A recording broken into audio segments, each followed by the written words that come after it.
Story സ്പേസിലേക്ക് പ്രിയപ്പെട്ട എല്ലാവർക്കും സ്വാഗതം. ഇന്ന് മഹാഭാരതത്തിലെ ഒരു കഥയാവാം. പരീക്ഷിത് രാജാവ് നാഗരാജാവായ തക്ഷകനാൽ വധിക്കപ്പെട്ട കഥ.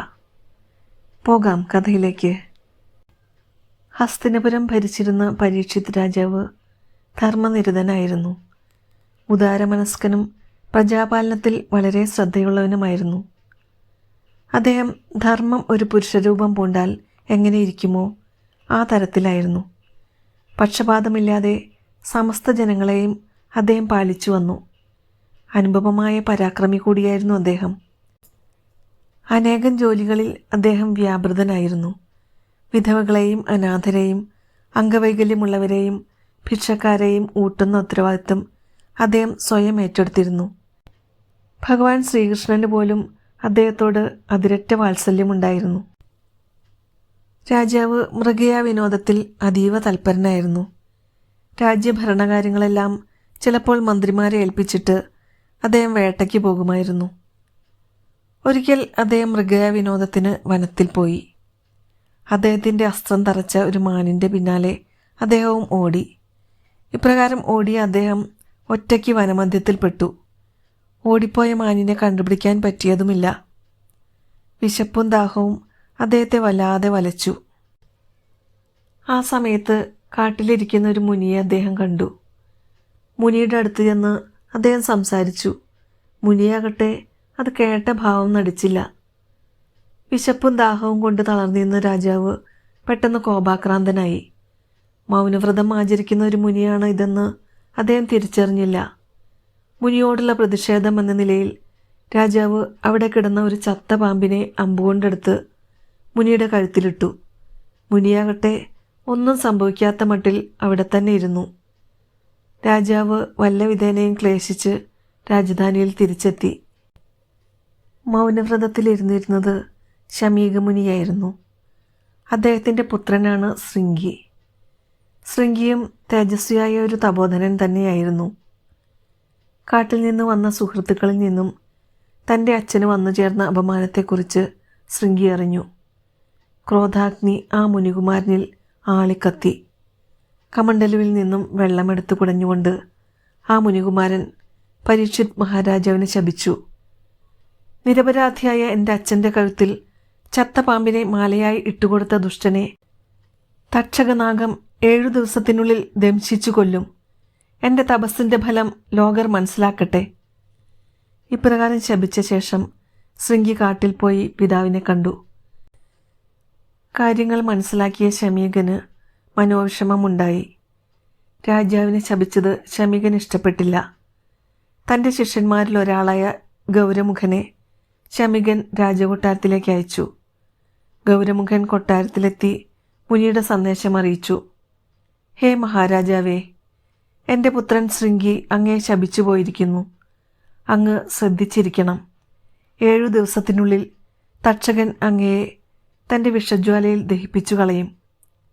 ഇതുകേട്ട് തനിക്ക് നേരിടേണ്ടി വരുന്ന ശാപത്തിനെതിരെ പരീക്ഷിത് ജാഗരൂകനായിരുന്നു. അദ്ദേഹം ഗംഗാനദിയുടെ മധ്യത്തിൽ ഒരു സ്തംഭവും അതിനു മുകളിൽ വലിയൊരു കൊട്ടാരവും പണികഴിപ്പിച്ചു. ഒരു ഉറുമ്പിനു പോലും കടക്കാൻ കഴിയാത്ത രീതിയിൽ അത് സുരക്ഷിതമാക്കി. വിഷഹാരികളും വന്നു. കാവലും ശക്തമാക്കി. ശാപമേൽക്കേണ്ട ദിനം വന്നെടുത്തു. ആ 7-ാം ദിവസം തക്ഷകൻ പരീക്ഷിത്തിൻ്റെ അടുക്കിലേക്ക് പോവുകയായിരുന്നു.